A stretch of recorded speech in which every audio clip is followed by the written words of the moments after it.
Hello friends, welcome to Soon IAS. I welcome you to the Environment Revised through Multiple Choice Question course. आज हम chapter 9 that is biodiversity इसको cover करने वाले हैं and इससे पहले लेक्चर्स में we have covered the last 8 chapters chapter from 1 to 8. तो इन केस अगर आप इस सीरीज को पहली बार देख रहे हो तो I request you to please go back and watch because environment में all the concepts are interconnected. So अगर आप स्टार्टिंग से देख रहे हो so you will be able to make a lot of linkages. And just मैं आपको brief करना चाहूंगा in case you are watching it for the first time कि इस पर्टिकुलर कोर्स में हम जो बेसिक बुक है उस बेसिक बुक से रिलेटेड जो भी इंपॉर्टेंट क्वेश्चंस हैं, right, the 400 UPSC standard questions from every important possible paragraph उसको हम कवर करने वाले हैं. And why this methodology? Why? Because in case when we are solving a lot of questions तो एक तो हमें कॉन्सेप्ट अच्छे से रिटेन हो जाता है, ठीक, और दूसरी बात कॉन्सेप्ट का जो एप्लीकेशन है, so both these parts are getting done.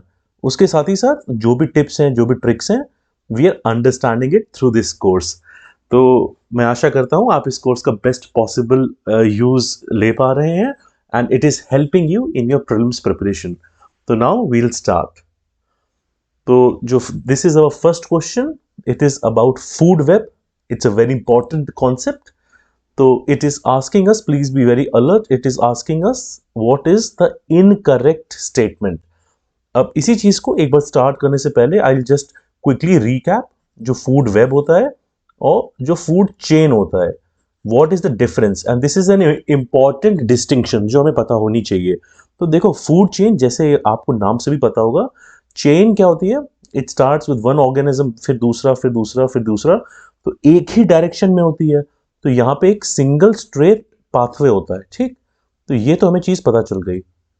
दूसरी बात क्या है, क्योंकि एक सिंगल फूड चेन है, राइट, तो यहां पे अगर कोई भी एक ऑर्गेनिज्म या एलिमेंट को कुछ होता है, ठीक, तो उससे क्या हो जाएगा, जो पूरी की पूरी एक तरह से चेन है, इट इज डिस्टर्ब. ये तो फूड चेन, बिकॉज आप चेन से समझ रहे हो, यहां से इंपैक्ट होता है.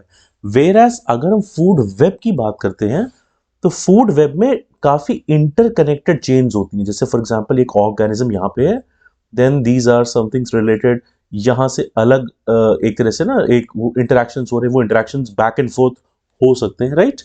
तो यहां पे काफी एक कॉम्प्लेक्स एक तरह से ना एक इंटरकनेक्शन होता है फूड वेब में, राइट. दूसरी चीज जो एक तरह से डिस्टिंक्शन है, इट्स लाइक कि एक फूड चेन में, like for example food chain में बहुत ज्यादा इंस्टेबिलिटी होती है. व्हाई? बिकॉज आई थिंक आप जो एक सिंगल डायरेक्शन की बात करते हो, if anything happens then of course there is a lot of at least damage या disturbance. Whereas food web में यहां पे क्या है, स्टेबिलिटी ज्यादा रहती है, राइट, बिकॉज काफी ज्यादा इंटरकनेक्टेड नेचर होता है. सो this is what helps, right. तो यहां पे लाइक फॉर एग्जांपल मैंने जब आपको बताया इफ एनी एलिमेंट और ऑर्गेनिज्म इज रिमूव्ड या इज डिस्टर्ब्ड, ये हैम्पर करता है फूड चेन को. But if we talk of food web, this is not the case. यहां पे क्या होता है कि अगर कोई भी ऑर्गेनिज्म आप हटाओगे तो एटलीस्ट इतना बड़ा इफेक्ट नहीं आता है as compare to a food chain. अब इस क्वेश्चन को एक बार देख लेते हैं. It is asking us what is incorrect. Statement 1 says it increases the instability of an ecosystem. ठीक है, क्या बोला है फूड वेब को कि it increases the instability of an ecosystem. Actually क्या है, इट नीड्स टू बी है फूड चेन, ठीक. फूड चेन इंस्टेबिलिटी इंक्रीज कर देती है, वेराज in case of a food web it is actually more stable, ठीक. तो 1 तो होना ही चाहिए अपने आंसर में because it is asking us incorrect. दूसरा क्या है, फूड वेब के लिए it improves the adaptability and competitiveness of organisms. बिल्कुल सही स्टेटमेंट है. वाई? बिकॉज जो एक कॉम्प्लेक्स इंटरकनेक्टेड है, जो काफी चेन्स आपके एक साथ कनेक्टेड, तो उस सेंस में जो अडेप्टेबिलिटी कॉम्पिटिटिवनेस है that is increased, that is improved. Then it says a food web gets disturbed by the removal of one organism, at least one group of organisms. Now this is wrong. Why? This is actually food chain. ये मैंने आपको भी बता दिया basic concept के terms में. और जब भी आप इस कॉन्सेप्ट में कंफ्यूज हो, जस्ट थिंक चेन किस तरह से होती है और वेब किस तरह से होता है. वेब में बहुत ज्यादा इंटरकनेक्शंस होते हैं, राइट. तो आंसर पूछा गया है what is incorrect, so answer here is statement 1 and 3। तो इस एक क्वेश्चन में आपको दोनों कॉन्सेप्ट्स अच्छे से समझ में आ गए हैं, आई होप, राइट। अब हम आगे बढ़ते हैं। Very important concept of conservation, botanical garden की बात करी जा रही है। And like what is a botanical garden, तो बेसिकली यहाँ पे एक साइंटिफिकली प्लान्ड कलेक्शन है। It can be living tree, shrubs, herbs, climbers, ये सारे जो एक साथ आप उनको रखते हैं, it's known as botanical garden, right. तो हमसे स्टेटमेंट पूछे कौन से करेक्ट स्टेटमेंट है, तो यहाँ पे अगर इनकेस हमें बेसिक डेफिनेशन पता हो या एटलीस्ट पर्पस पता हो, so will be able to solve it. It says it acts as a germ plasm collection centre, तो बिल्कुल सही बात है यहाँ पे, क्योंकि कलेक्शन की ओवरऑल बात होती है, तो दिस स्टेटमेंट इज राइट कि जर्म प्लाज्म कलेक्शन सेंटर है। दूसरी क्या कह रहा है, it plays a role in species conservation through captive breeding, तो ये basically this is related to zoo and it's not botanical garden. तो स्टेटमेंट 2 तो गलत हो गया कि कैप्टिव ब्रीडिंग आप कैसे कर रहे हो स्पीशीज कंजर्वेशन के सेंस में, राइट। तो दिस इज रॉन्ग, तो स्टेटमेंट 2 आप हटा दो। अब स्टेटमेंट 3 और 4 को एग्जामिन करते हैं।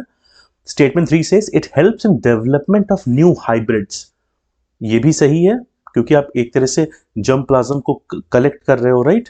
और वहां पे एक तरह से ना ओवरऑल जो ग्रोथ ऑफ प्लांट्स और सबको स्टडी किया जाता है, तो this also helps.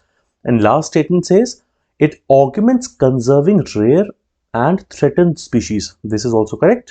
So our answer has to be statement 1, 3, option number C, statement 1, 3 and 4, ठीक।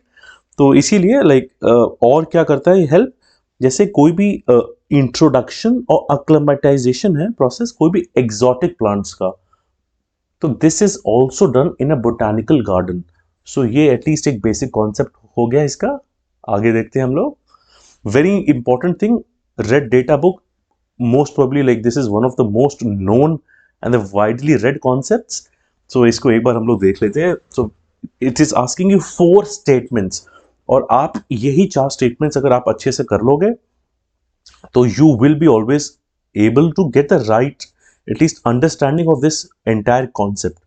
तो पहली क्या बात बोल रहे हैं कि it was first issued in 1960 by IUCN's Special Survival Commission as a guide for formulation, preservation and management of species which are listed, ठीक। तो यहाँ पे एक्चुअली पूरा स्टेटमेंट वैसे सही है, हमसे करेक्ट पूछा गया बट ईयर में इशू आ गया। It is actually 1966 and not 1960, तो विच मेक्स दिस रॉन्ग। पर ओवरऑल आपको इस स्टेटमेंट से क्या समझ में आ रहा है कि पहली बार इशू हुआ 1966 में, किसने किया इशू, IUCN का स्पेशल जो है ना सर्वाइवल कमीशन है, और किस for what, it is actually a guide. तो ये तो एक ओवरऑल एक स्टेटमेंट है which is at least helping you. Then it is saying it covers information of critical mammals and birds more extensively, right.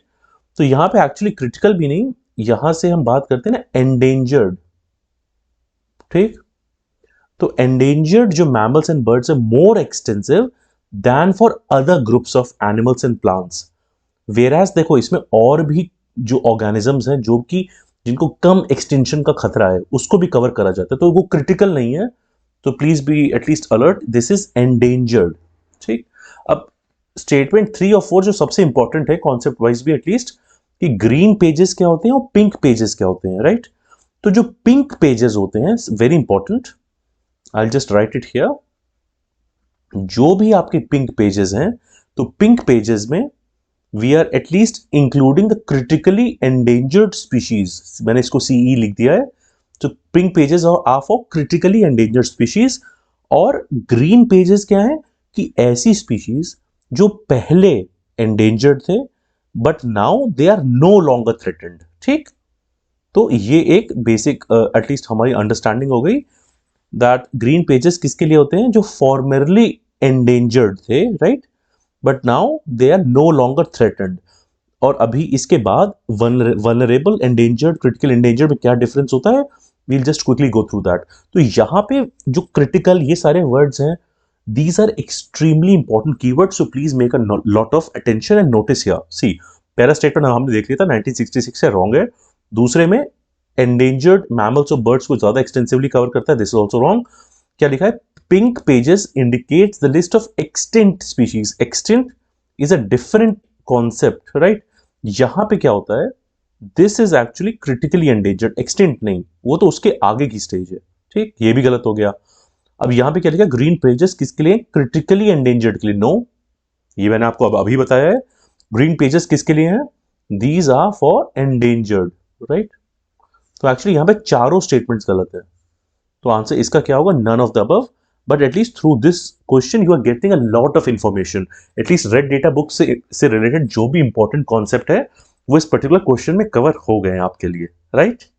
तो आप एटलीस्ट ऐसे क्वेश्चंस को जब भी आप कोई भी नई information if you are coming across, आप अपने कोई भी लेक्चर को आप जैसे भी देख रहे हो अपनी कॉपी में, नोट्स A4 शीट में, वो पॉइंट्स लिख लो 3-4। जस्ट आफ्टर दिस लेक्चर आप उसको रिवाइज कर लोगे तो आपको बार बार एटलीस्ट बुक पे वापस जाने की जरूरत नहीं है, या फिर आप बुक से थ्रू ही रिवाइज कर रहे हो, सो प्लीज वहां पे एक स्टार मार्क कर लो, तो आपको पता रहेगा कि इस तरह से रिवाइज करना है, राइट। एक और, अब ये बहुत एक इंपॉर्टेंट क्वेश्चन है कि एटलीस्ट तीनों में वल्नरेबल, एंडेंजर्ड और क्रिटिकल एंडेंजर्ड में क्या डिफरेंस है, ठीक। और ये अपनी अंडरस्टैंडिंग के लिए भी आप लोग अच्छे से बना के रख लो। तो क्या है अपने पास, वल्नरेबल, एंडेंजर्ड और क्रिटिकली एंडेंजर्ड। ये classification very important for us to understand, right. तो यहां पे क्या है, वल्नरेबल में क्या है, सबसे पहला तो पॉपुलेशन में जो रिडक्शन होता है, ठीक, we are talking of the reduction in population, कितना, greater than 50% over the last 10 years, ठीक। और ये चीज आप 2-3 बार देखोगे या रिवाइज करोगे, you will be able to like recall and understand. दूसरा क्या, रिडक्शन तो समझ में आ गया, और रिडक्शन सब में देख लो, मैं एग्जैक्ट सेम चीज नहीं लिख रहा हूं, but just for the sake of comparison, vulnerable में greater than 50%, in case of endangered 70% है, ठीक है। अब लास्ट आता है क्रिटिकली एंडेंजर्ड, ये 90% है। तो इंक्रीमेंट्स ऑफ 20%, 50, 70, 90, और तीनों में इन द लास्ट 10 ईयर्स, ये चीज तो सही है। अब जो पॉपुलेशन साइज जो एस्टिमेटेड है वो कितना होता है, ठीक, सेकंड चीज है पॉपुलेशन साइज, यहां पे होता है 10,000 से कम मैच्योर इंडिविजुअल्स, 10,000 पे लिख रहा हूं इंडिविजुअल्स। यहां पे क्या है, सेम चीज में 250, देख रहे हो कितना ड्रास्टिक डिक्रीज हो रहा है, और whereas in case of critically endangered it's 50, ठीक। तो ये काफी मैसिव एटलीस्ट एक तरह से ना डिक्रीज हो रहा है। और प्रोबेबिलिटी ऑफ एक्सटेंशन की अगर बात करें तो एक्सटेंशन इन वाइल्ड एटलीस्ट 10% है यहां पे 100 सालों में, ठीक। तो एक्सटेंशन इन द वाइल्ड यहां पे एटलीस्ट क्या है, 10% with in 100 years, right. Endangered के केस में जब हम बात करते हैं तो इट इज एटलीस्ट 20%, यहां पे थोड़ा सा इंक्रीज हो गया विद इन 20 ईयर्स, यहां पे ईयर भी चेंज हो रहा है, राइट। और जो लास्ट है क्रिटिकली एंडेंजर्ड, तो क्रिटिकली एंडेंजर्ड में और ज्यादा है, it is at least 50% in 10 years, right. तो यहां पे extreme, like there is a very high risk of extension. तो एक बार क्विकली रिकैप कर लेते हैं। सबसे पहले क्या, रिडक्शन इन पॉपुलेशन, वल्नरेबल के केस में ग्रेटर देन 50% लास्ट के 10 सालों में, एंडेंजर्ड में 70% in the last 10 years, and critically endangered 90% in the last 10 years. Vulnerable में पॉपुलेशन 10,000 मैच्योर इंडिविजुअल है, ऑलमोस्ट इससे कम। एंडेंजर्ड में इट्स 250, क्रिटिकली एंडेंजर्ड में इट्स 50, ठीक। और जो एक्सटेंशन, जो प्रोबेबिलिटी है एक्सटेंशन इन वाइल्ड की, वल्नरेबल के केस में 10% 100 सालों में, एंडेंजर्ड में 20% विद इन द 20 ईयर्स, और क्रिटिकली एंडेंजर्ड के केस में it's 50% in the 10 years, right. अच्छे से आप समझ गए। अब फिर से इस सवाल को देखते हैं, बिकॉज आप बहुत बार हम लोग इस एक बार इन कॉन्सेप्ट्स को we don't at least internalise them, तो इसलिए फैक्चुअल सेंस में गलतियां हो जाती हैं। तो पहला देखो, अब हमने इसको समझ भी लिया है। वल्नरेबल सबसे पहला है, वल्नरेबल के केस में प्रोबेबिलिटी ऑफ एक्सटिंक्शन क्या लिखा है, 50% इन द लास्ट 10 ईयर्स, बिल्कुल गलत है, ठीक। 50% इन द लास्ट 10 ईयर्स किसका है, this is actually true for critically endangered. Vulnerable में तो बहुत नॉर्मल है, इट इज अराउंड 10%, ठीक, 100 ईयर्स में, राइट। एंडेंजर्ड में क्या लिखा है, रिडक्शन इन पॉपुलेशन साइज। अब मैंने आपको क्या बोला था, अगर आपको एग्जैक्ट याद भी नहीं है आप इसको एलिमिनेट कर सकते हो, क्यों, क्योंकि 50 है, फिर 70 है और 90 है, तो 20-20 के इंक्रीमेंट्स में पॉपुलेशन साइज की बात हो रही है, तो 80 तो कहीं भी नहीं है, आप इसको ऐसे हटा सकते हो, नहीं तो एंडेंजर्ड के केस में इट्स एक्चुअली 70%। ठीक, ये भी गलत हो गया, 1 एंड 2 इज रॉन्ग। ठीक, अगर 1 एंड 2 रॉन्ग है तो आपको पहले से आंसर पता है, नन ऑफ द अबव। अगर आपको स्टेटमेंट 3 पता भी नहीं है, ठीक, आपने एलिमिनेट करके देख लिया, इसलिए बहुत बार please work through the statements also. Third statement क्या है, क्रिटिकल एंडेंजर्ड में population size number is less than 100। यहां भी 100 की कभी बात नहीं हुई है, इट्स एक्चुअली 50। वो कैसे है, वल्नरेबल के केस में 10,000, एंडेंजर्ड के केस में कितना था, it is 250, whereas in case of critically endangered it's 50, right. तो ये चीज को इतनी बार, 2-3 बार रिपीट करके मैं इसलिए आपको बता रहा हूं, सो दैट अब ये सवाल अगली बार कभी भी आएगा आप इसमें कोई गलती नहीं करने वाले हो। ठीक, नेक्स्ट हम आ जाते हैं, again a very important concept for you to understand. तो इसमें क्या है, बायोडाइवर्सिटी मेजरमेंट की बात कर रहे हैं, दो एक लिंक्ड कॉन्सेप्ट है, उसके बाद एक और कॉन्सेप्ट है जो आपको पता होना चाहिए। पहला कॉन्सेप्ट इज स्पीशीज रिचनेस, ठीक, और दूसरा क्या है, स्पीशीज इवननेस, राइट। ये दोनों इंपॉर्टेंट कॉन्सेप्ट है आपके लिए। तो पहले पूछा गया है स्पीशीज रिचनेस क्या है, तो इन्होंने क्या लिखा है यहाँ पे, species richness measures the proportion of species at a given site. ठीक, दूसरा क्या लिखा है, species evenness measures the number of species found in a community. ठीक, तो एक्चुअली क्या है, ये दोनों कॉन्सेप्ट्स को चेंज कर दिया, यहां से यहां चला गया, वो यहां से यहां आ गया, राइट। तो इसको अगर आप देखना चाहो, so what is species richness, मैं इसको यहां से लिख देता हूं, मैं एटलीस्ट स्पीशीज रिचनेस आर हो गया, स्पीशीज इवननेस ई। तो रिचनेस और evenness I think similar concept मैंने आपको पिछले चैप्टर्स में भी बताया है, तो क्विकली एक बार रिकैप कर लेते हैं। रिचनेस मतलब क्या हुआ, इवननेस हमेशा वर्ड पे से आप जाओ, देखो इवन मतलब समान, मतलब सिमिलर टाइप का डिस्ट्रीब्यूशन होगा। Richness is actually calling for diversity. ठीक, तो स्पीशीज रिचनेस मतलब नंबर ऑफ स्पीशीज जो एक कम्युनिटी में मिलेंगी, ये हो जाएगी उसकी रिचनेस। ठीक, अब सेम चीज में अगर जाऊं, इवननेस क्या होगी, तो वो प्रपोर्शन बताएगा इवननेस। अगर आपको मैं अलग से जैसे बताऊं, प्रपोर्शन मतलब आप इवननेस किसी भी चीज में बोल सकते हो। If you talk of food, so what is the proportion of the different nutrients, या आपने कोई चीज उसमें ऐड करी है, उसमें हो गया proportion, right. Whereas in case of biodiversity, तो कितनी, like what is the proportion, for example अगर हम बात करें, जैसे आपके एक कोई एरिया में बहुत ढेर सारे ट्रीज हैं, ठीक, थोड़े बहुत मतलब 90% ट्रीज हैं, 10% हब्स हैं। ठीक, एक ये केस है। वेराज दूसरा जो केस है, प्रपोर्शन की बात करूं, यहां पे 50% ट्रीज हैं एंड 50% हब्स हैं। तो सेकंड वाला केस है, ये है स्पीशीज इवननेस का। इवननेस मतलब प्रोपोर्शनली जो डिस्ट्रीब्यूशन है वो स्क्यूड बहुत ज्यादा नहीं है। ठीक, और जो स्पीशीज रिचनेस है तो वो नंबर पे जाता है। तो वहां पे फॉर एग्जांपल कहीं पे भी, जैसे आपके एलिफेंट्स मान लीजिए बहुत ज्यादा हैं, फिर कुछ बर्ड्स हैं, कोई और एटलीस्ट आपके प्रेडेटर्स हो गए, राइट। तो बहुत ढेर सारे जो नंबर रहेंगे वो सब रिचनेस पे आता है। इसीलिए जब भी आप किसी, आप मान लो शॉपकीपर के पास जा रहे हो, and if they have a lot of variety of fruits या वेजिटेबल्स, तो दैट इज रिचनेस, राइट। पर अगर उसके पास सेम ऑलमोस्ट क्वांटिटी के सारे वेजिटेबल्स हैं, दैट इज इवननेस। ठीक, तो इतनी बार एटलीस्ट हमने समझ लिया है। अब आई होप आप इस चीज में गलती नहीं करोगे। इसके बाद डाइवर्सिटी का कॉन्सेप्ट आता है। ठीक, डाइवर्सिटी 3 टाइप की होती है, उसमें भी कभी कभी कंफ्यूजन हो जाता है, जैसे अल्फा हो गया, बीटा और गामा। ठीक, तो अल्फा बीटा गामा आप इसको एक तरह से समझ लो कि we are moving from alpha to beta to gamma.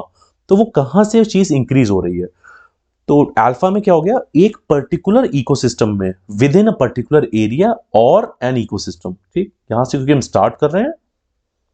उसके बाद बीटा में क्या होता है, यहाँ पे ecosystem, between ecosystems, like for example एक हो सकता है आपका मान लो डेजर्ट इकोसिस्टम हो, देन डेजर्ट से हम हो सकता है टेरेस्ट्रियल में जा रहे हो, तो वहीं चेंज हो रहा है।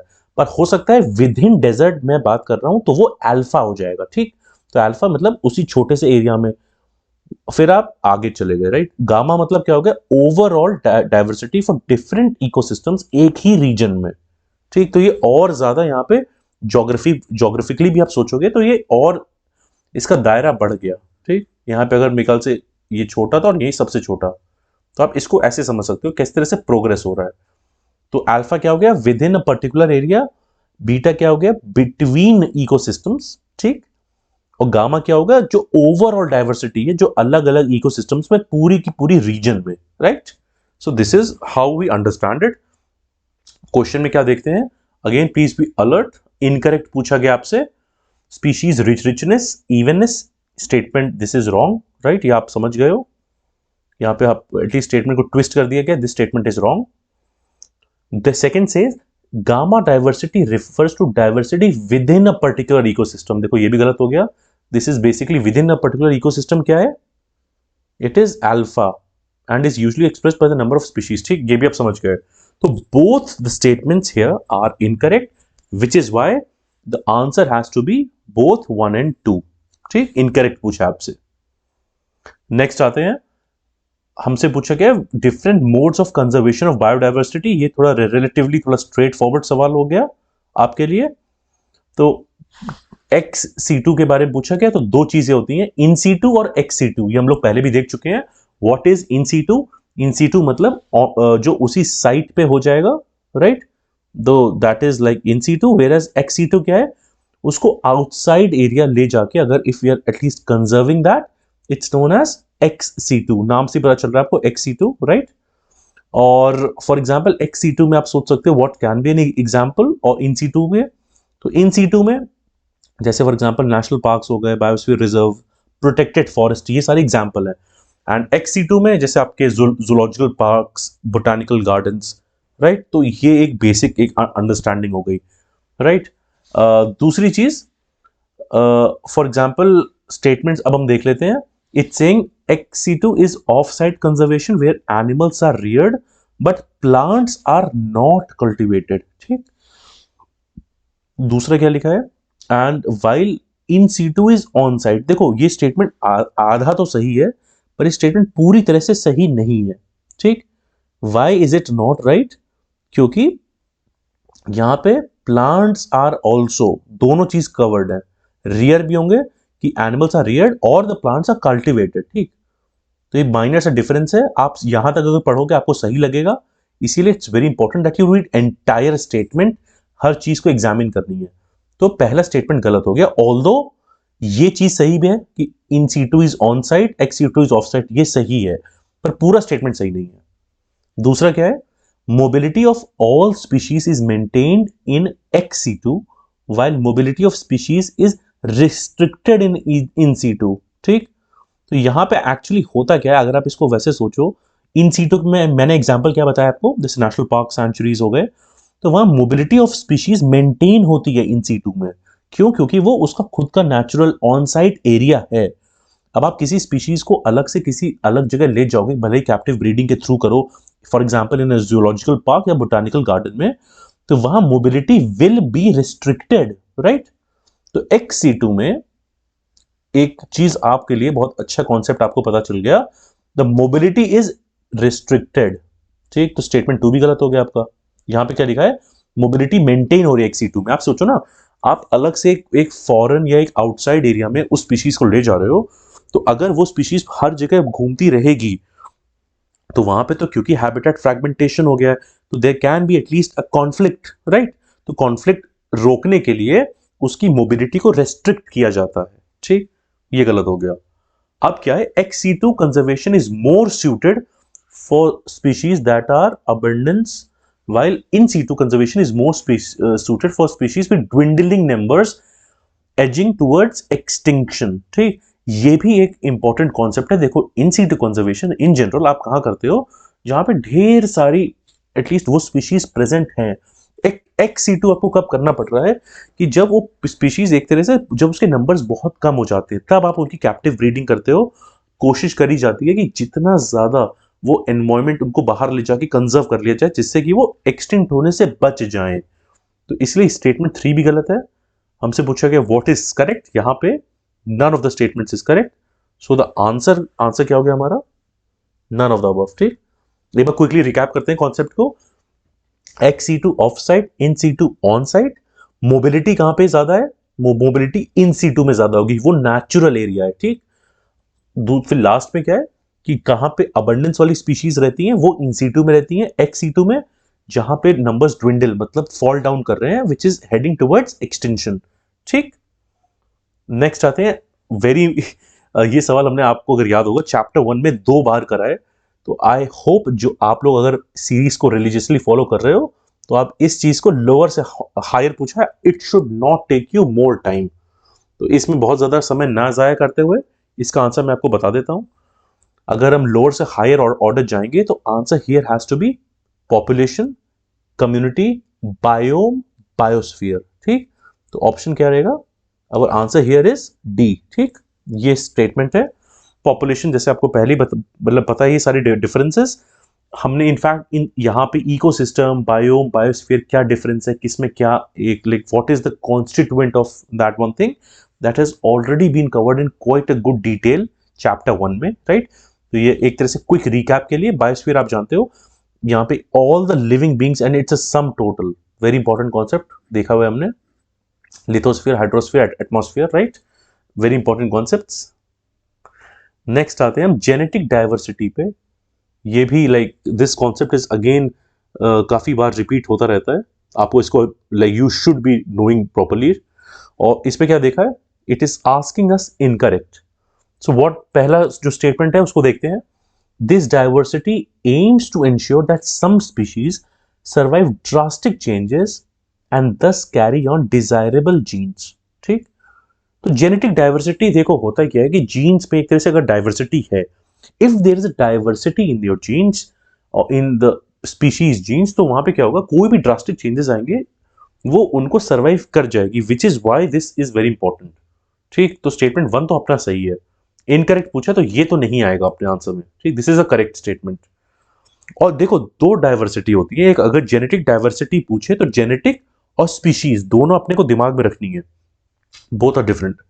Second says the survival of individuals ensures the survival of the population. एक बिल्कुल सही स्टेटमेंट है। जैसे कि आप जो डिजायरेबल जीन्स है, अगर if those are getting propagated, so वो इंडिविजुअल अगर सर्वाइव कर रहा है तो ultimately that population is going to survive. Why?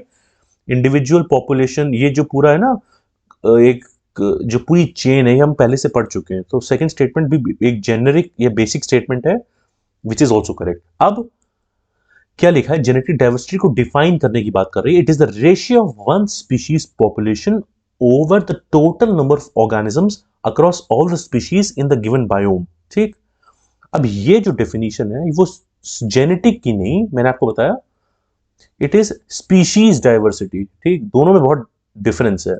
Genetic diversity gene आप जानते ही हो, very fundamental component for creation या और fundamental constituent of A species. ठीक, तो जेनेटिक एटलीस्ट आपको अडेप्ट करने में हेल्प करता है, पर स्पीशीज में क्या हो रहा है कि एक स्पीशी पॉपुलेशन एंड ओवरऑल जो ऑर्गेनिजम्स हैं उसमें it is at least the overall ratio, right.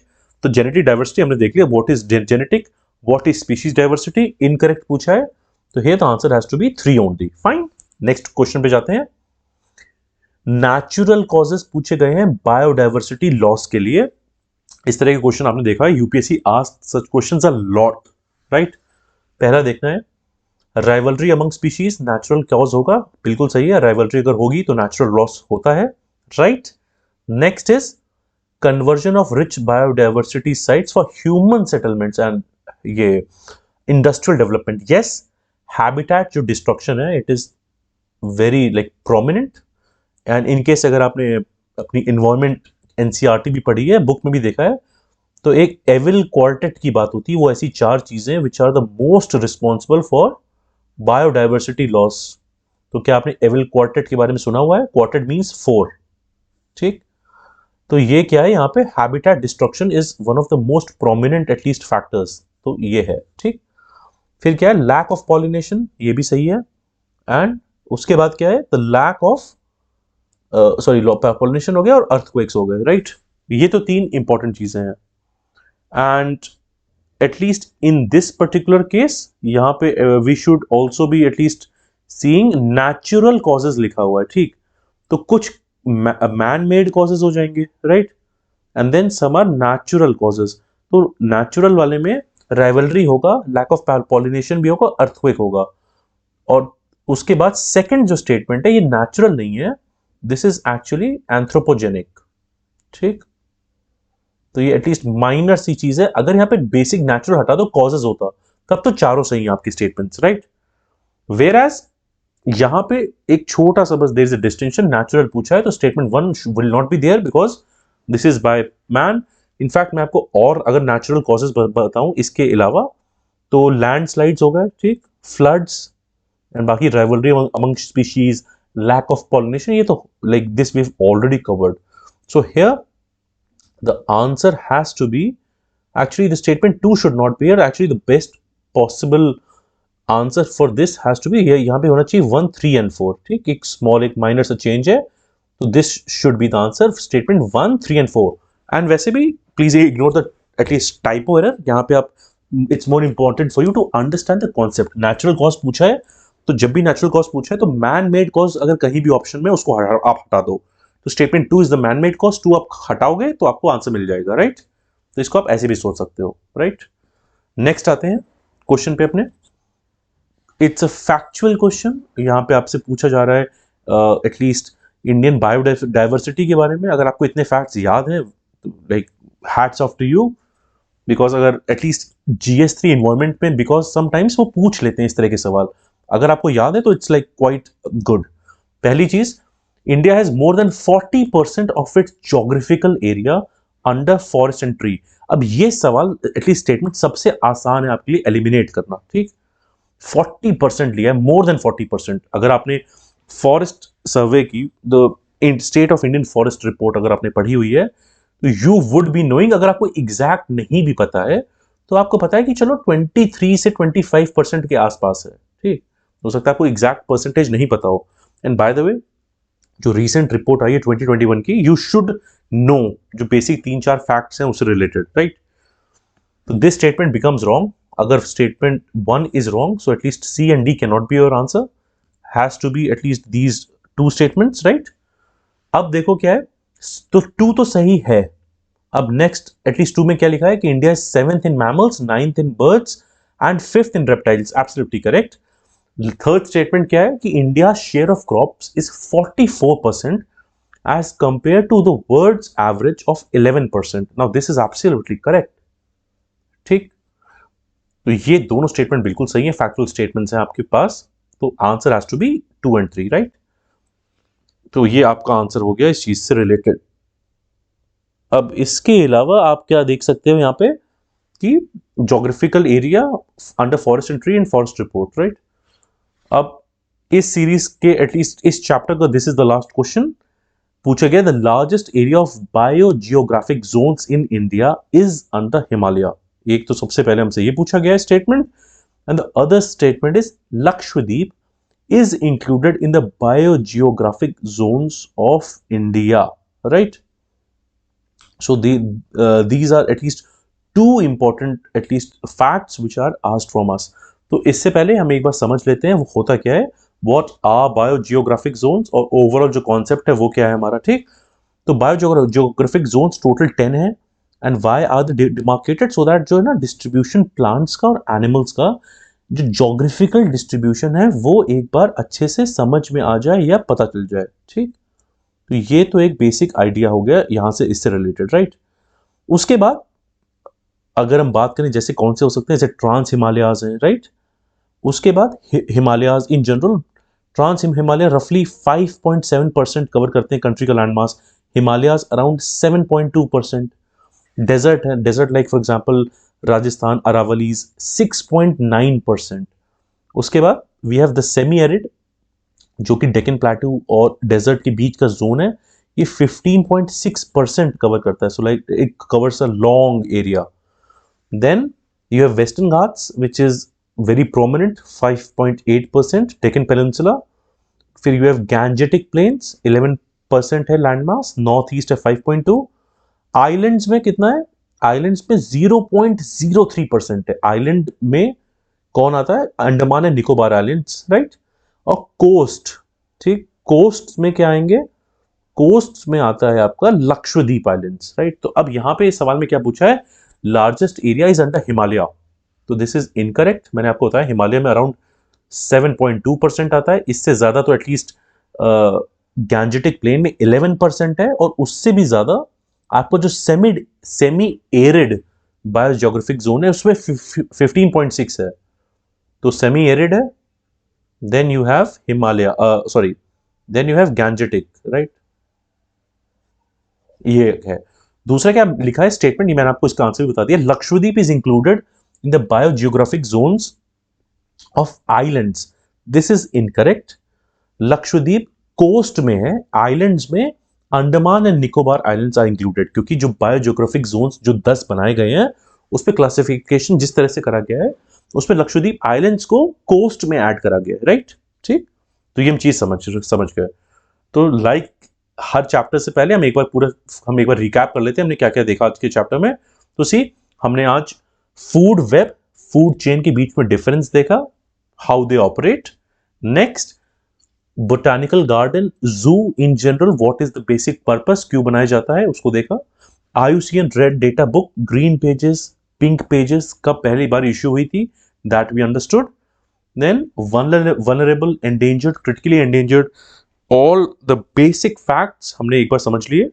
उसके बाद स्पीशीज रिचनेस और स्पीशीज इवेनेस को हमने देखा, गामा डाइवर्सिटी, अल्फा बीटा, इसको बहुत अच्छे से हमने कॉम्प्रिहेंसिवली अंडरस्टैंड करा है। Then the modes of conservation of biodiversity, इसमें एक्स सीटू भी होता है और it also has in situ, ये दोनों चीजें we have understood, right. Then mobility की बात, किसमें कितनी मोबिलिटी होती है, and the basic purpose, this we understood. Ecological organization, lower से higher order, that we've also understood. Genetic diversity और species diversity में what is the difference? Biodiversity loss के natural causes क्या होते हैं, very important. Indian biodiversity और India में कितना एरिया है फॉरेस्ट एंड ट्री के under, that is also we understood. And the last question was on biogeographic zones. So I hope ये चैप्टर 9 आपने अच्छे से कवर कर लिया है। These are the most important facts and the concepts from the chapter, ठीक। और same methodology से to at least aid your prelims preparation, ये हमारा कोर्स है जिसमें 3000 से ज्यादा एमसीक्यूज पूरे के पूरे प्रीलिम्स सिलेबस को कवर करते हुए we are covering it. The basic idea is to ensure जो भी बेसिक आपकी बुक्स हैं उसको अच्छे से कवर करा जाए। And in this quest I really encourage you, आप प्लीज इस सीरीज का पूरे अच्छे से फायदा उठाइए, so that you are at least your most confident self when you appear at prelims 2022, right? So I hope ये chapter और ये lecture, ये series overall आपको benefit कर रही है। And now I'll see you in the next chapter, that is chapter number 10. So please till then take care, bye, I'll see you soon.